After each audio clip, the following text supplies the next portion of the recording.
For the feast of St Bartholomew, I shall read a few passages from Maria Valtorta's writings, which give us an indication as to his character. But there are other pieces of information scattered around the volumes of her writings which tell us about him. So rather than me quoting from each snippet, I shall simply tell you what is in those scattered bits of information. First is that he is called Bartholomew. That means son of Ptolemy, Bartholomew. That's generally known anyway. That isn't really something that's known only from the poem of the man god. But as his name Bartholomew is son of Ptolemy, that means he must have a first name separate from that. And that's why we also call him Nathaniel. That one might say is his Christian name, if one weren't being anachronistic.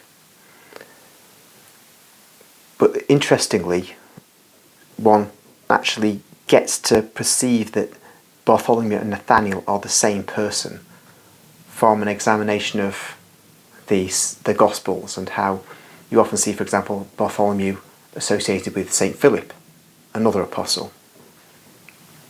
And in fact, it comes out in Bartholomew's writings that they are it comes out in Maria Valtorta's writings that they are closely associated. And it was a 9th century scholar that established that really these two are probably the same individuals. And that's the view of modern scholarship. And as I said, in Maria Valtorta's writings, we see St Philip and Bartholomew as like a couple of friends. And that may be partly because they go back a long way, but both of them are elderly men. They're probably the oldest apostles. I think Bartholomew may be a bit older than St Philip. Bartholomew is married. He has more than one daughter, because they're referred to in the plural, but I don't know exactly how many daughters. And I think his wife may be older than St Philip's, if I remember the part of Maria Valtorta's description of a statement made by St Philip in the work. Also, a statement by Judas Iscariot when Jesus is visiting his hometown of Kerioth tells us that Bartholomew is a rabbi. And that may account for some of the things he says in the poem of the man god. And he's also described as being learned, I think, by Jesus. So that indicates he would be quite possibly a rabbi. Also, he's described at one stage as being rich, but he doesn't go around with Jesus as if he's wealthy, but he seems to be a rich man.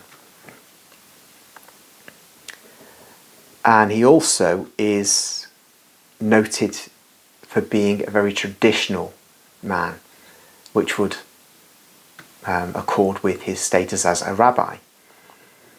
And that traditional state of mind of his accounts for him being very wary of non-Jews, non-Israelites.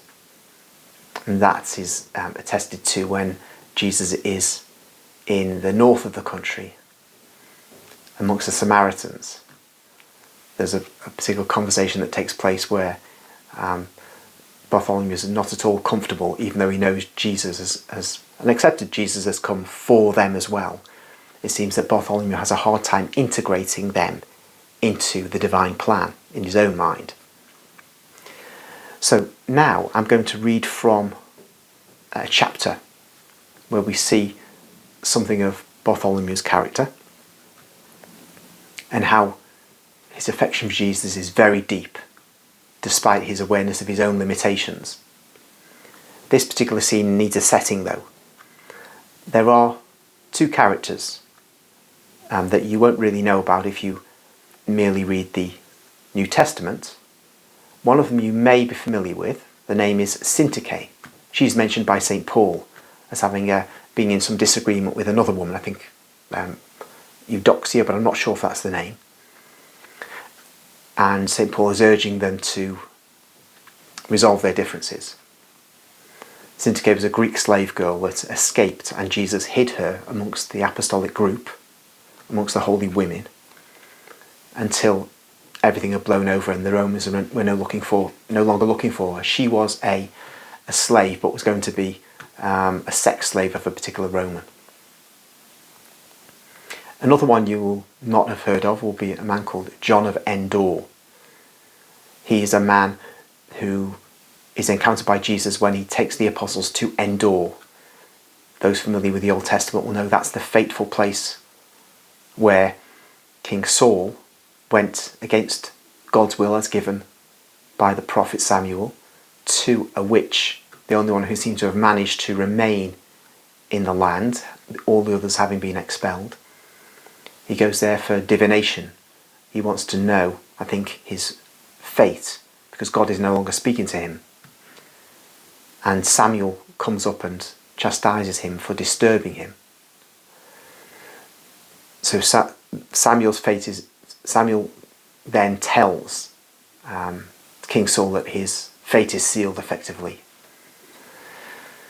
So Jesus takes the apostles to Endor, and then it is at Endor that he meets this individual, John, whose backstory is that he was married or betrothed to someone, but that woman had an affair with a Roman soldier, I think, whereupon John killed that Roman soldier and was sent to the salt mines or the silver mines for the rest of his life.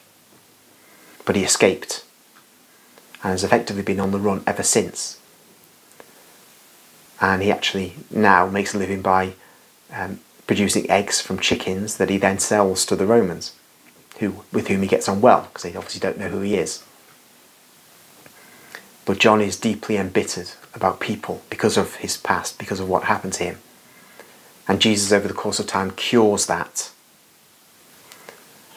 But the problem is, Judas Iscariot, always on the lookout. And Jesus is aware of this, so he keeps Judas away from knowledge of John of Endor. You might think from the Gospels that the apostles, all 12 of them, are going around with Jesus all the time in a kind of scrum. But that's not the case. Sometimes it's 6 apostles, sometimes it's all 12, sometimes it's 1 or 2, sometimes it's none at all. And so Jesus is able to send, for example, Judas Iscariot away when he doesn't want him around something like John of Endor, and indeed Syntyche. These 2 individuals will not appear in the chapter I'm going to read in a moment. They've been sent away.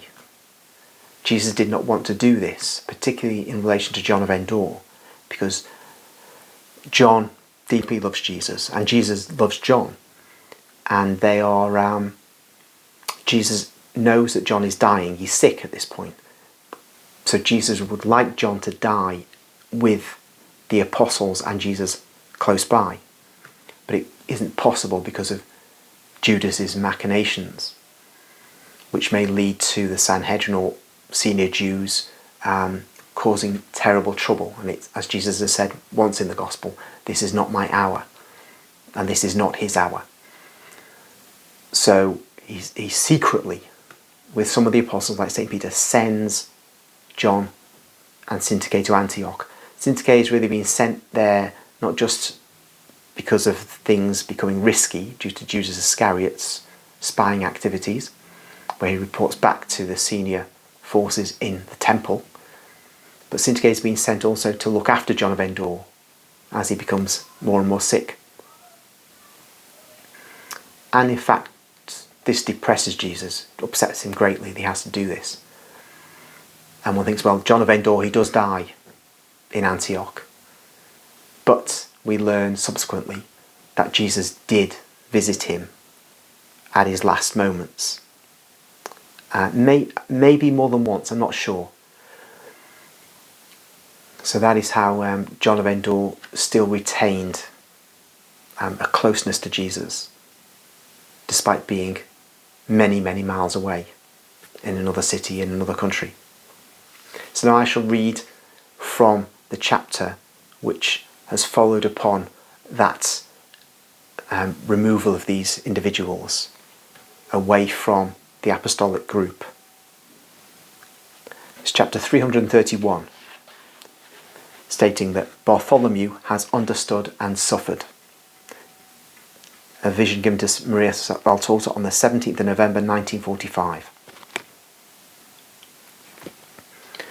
Jesus is with the 6 apostles in a room where there are some very poor beds placed very close to one another.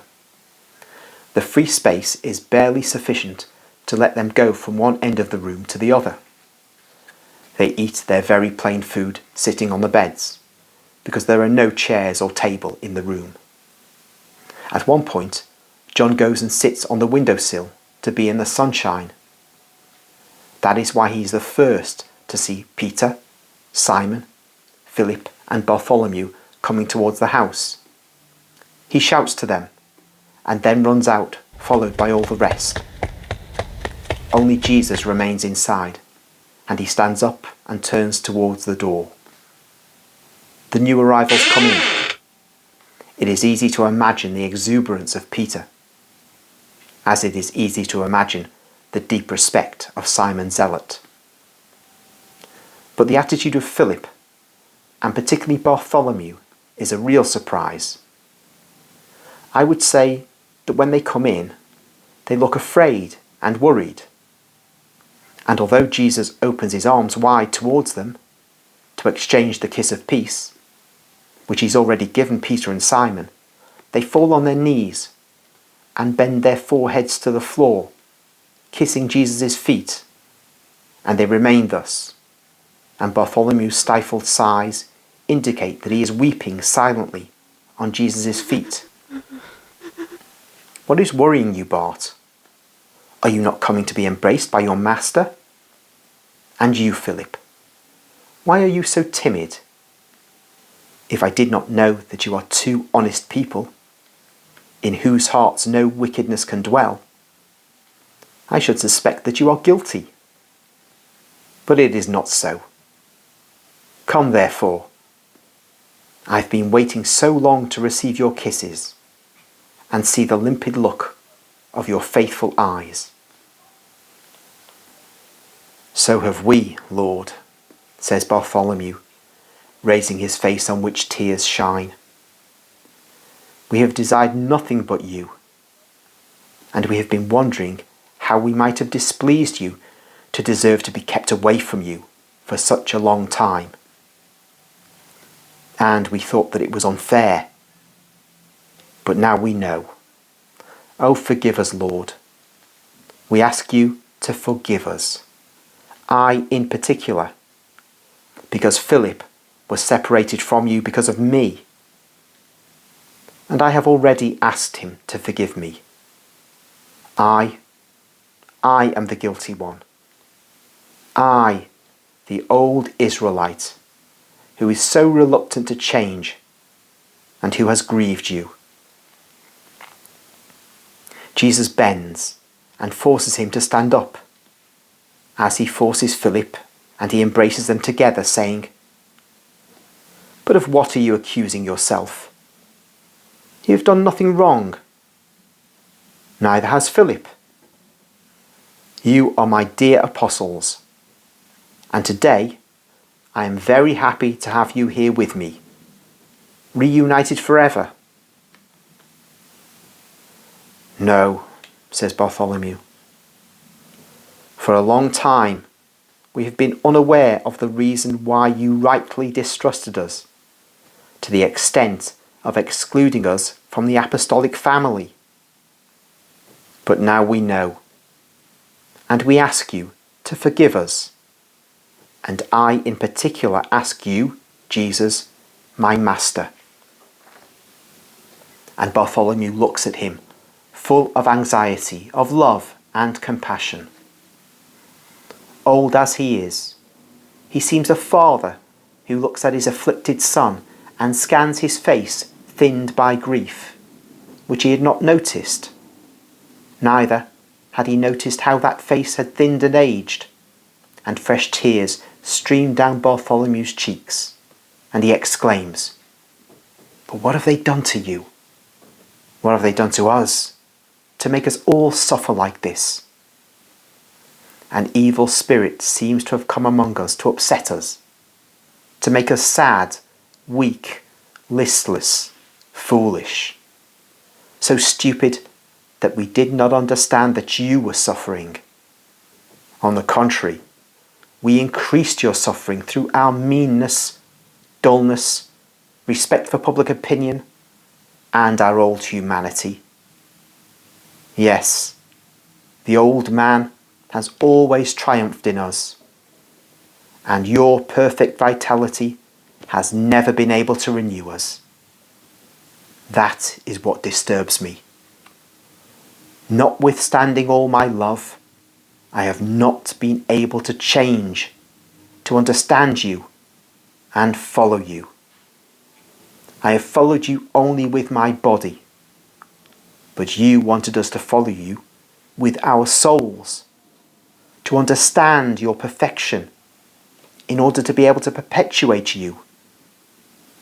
O my Master, you will leave us one day after so many struggles, snares, so much disgust and sorrow, and you will be grieved seeing that we are still unprepared. And Bartholomew inclines his head on Jesus' shoulder and weeps desolately, afflicted with the knowledge that he has been a dull disciple. Jesus responds, "Do not lose heart, Nathanael. You see all that like an absurdity that surprises you. But your Jesus knew that you are men, and he does not expect more than you can give. Oh, you will give me everything. But now you must grow and be perfected. It is slow work, but I can wait, and I rejoice at your perfecting, because it is a continuous improvement in my life. Also your tears, also the harmony among those who are with me, also the kindness that follows the harshness typical of your nature and comes about after selfishness and spiritual greed, even your present gravity. Everything is a stage of your growing in me. So do not worry. Set your mind at rest, for I know everything. Your honesty, your good faith, your generosity, your sincere love. Should I doubt my wise Bart and Philip so sensible and loyal? I would wrong my Father, who granted me to have you among my dearest ones. Now, let us sit down here, and those who have already rested can look after their tired, hungry brothers, giving them food and relief. In the meantime, tell your master and brothers what they do not know." And he sits on his little bed with Philip and Nathanael beside him, while Peter and Simon sit on the next bed, opposite Jesus, knees to knees. "Will you speak, Philip?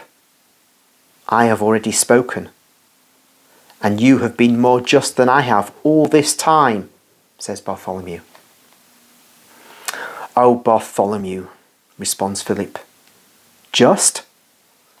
I had only understood that if the Master had not taken us with him, it was not because of inconstancy or animosity towards us, and I endeavoured to set your mind at peace, preventing you from thinking of things, as later you would have repented of your thoughts and would have felt remorse.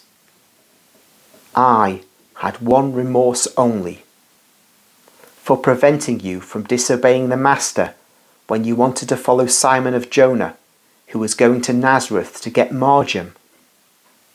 Later, I saw both your body and soul suffer so much that I said, it would have been better if I had let him go. the master would have forgiven his disobedience, and Bartholomew would not be poisoning his soul with such ideas. But see, if you had gone, you would never have had the key to the mystery, and perhaps your suspicion of the master's inconstancy would never have been dispelled. Instead, yes, replies Bartholomew, thus I understood. Master, Simon of Jonah and Simon Zealot, whom I harassed with questions to find out many things and have confirmation of things that I already knew, said only this to me: the master has suffered very much, so much that he has grown thin and old, and the whole of Israel, and first of all we ourselves, are to be blamed for that. He loves and forgives us, but he does not want to speak of the past. So we advise you not to ask questions and not to say anything. But I want to say something. I will not ask any question, but I must speak so that you may know, because nothing of what is in the soul of your apostle is to be concealed from you. One day, Simon and the others had already gone away a few days before. Michael of Cana came to me. He is a distant relation, a good friend, and an old schoolmate. I'm sure that he came in good faith, because he's fond of me. But he who sent him is not in good faith. He wanted to know why I had remained at home while the others had left. And he said to me, so it is true. You parted from them because as a good Israelite, you could not approve of certain things. And the others, beginning with Jesus of Nazareth, let you go quite willingly, because they know that you would not help them, not even as a silent accomplice. You are doing the right thing. I see that you are still the man of the good old days. I thought you'd become corrupt by denying Israel. You are doing the right thing for your spirit, your own welfare, and for your relatives. Because the Sanhedrin will not forget what is happening, and those who are taking part in it will be persecuted. Bartholomew says, I said to him, what are you talking about? I told you that I was instructed to stay at home, both because of the season and to send eventual pilgrims to Nazareth, or inform them to wait for the master at Capernaum by the end of Shibat. And you were talking about parting, complicity, persecutions? What do you mean? Philip, that is what I said, did I not? Philip nods assent. Bartholomew resumes.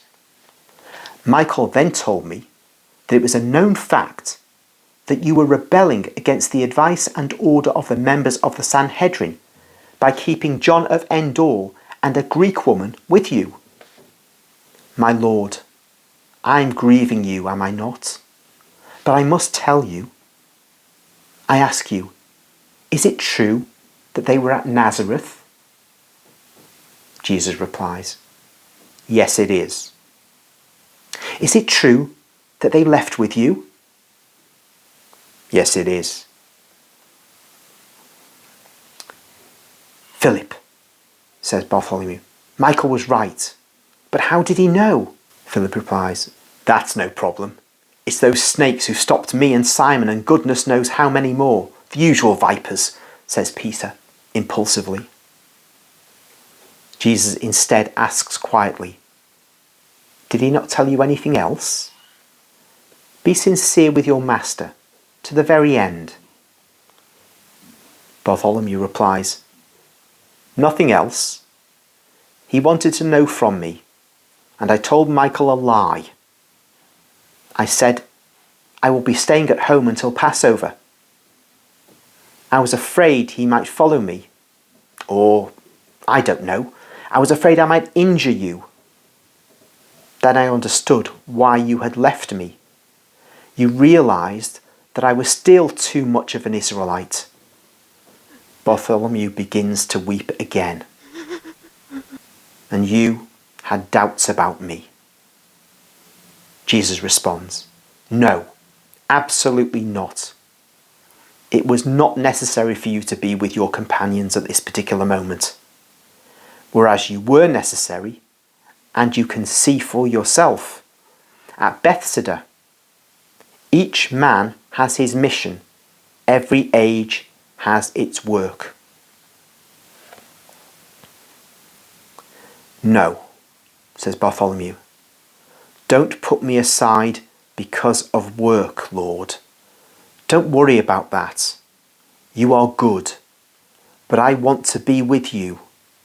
It is a punishment to be away from you. And I, although silly and incapable, I could have at least comforted you if I could have done nothing else. I have understood. You sent these ones here away with those two. Don't tell me.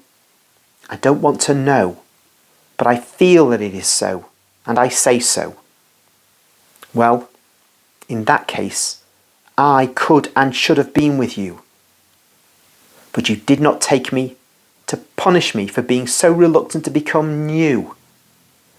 But I swear it to you, Master, what I suffered has changed me, and never again will you see the old Nathaniel in me. And Jesus responds, so you can see that our suffering has come to a joyful end for everybody. And now we shall slowly go to meet Thomas and Judas, without waiting for them to go to the appointed place. And we shall set out again with them. There is so much to be done. We will set off tomorrow, quick. And you will be doing the right thing, because the weather is changing in the north, a calamity for cultivations, says Philip. Yes, the recent hailstorms have destroyed strips of the country. You should see them, Lord. Certain places seem to have been burned out by fire. And the strange thing is that the disaster happened, as I said, in strips, says Peter. Philip says, while you were away, we had many hailstorms. One day, about the middle of Tebeth, it looked like a real scourge. I'm told that down in the plain, they have to sow all over again. It was warmer previously, but since then, sunshine is a pleasure. We are going backwards. What strange signs. What will they be? Asks Philip. Jesus responds, nothing but the effect of lunations. Do not worry about it. These things should not impress you. In any case, we are going towards the plain, and it will be pleasant to travel. It will be cold, but not very, and in return it will be dry weather. Come with me in the meantime. There is lovely sunshine on the terrace. We can rest up there, all together. And thus the vision ends. But it's just as a concluding remark, we can see that if this were a novel, when we get this reference at the end about the hailstorms and how they seem so strange, one would think that Jesus, the Jesus of our novel, would say, yes, this is a portent, a sign from God because of the evil that's going on.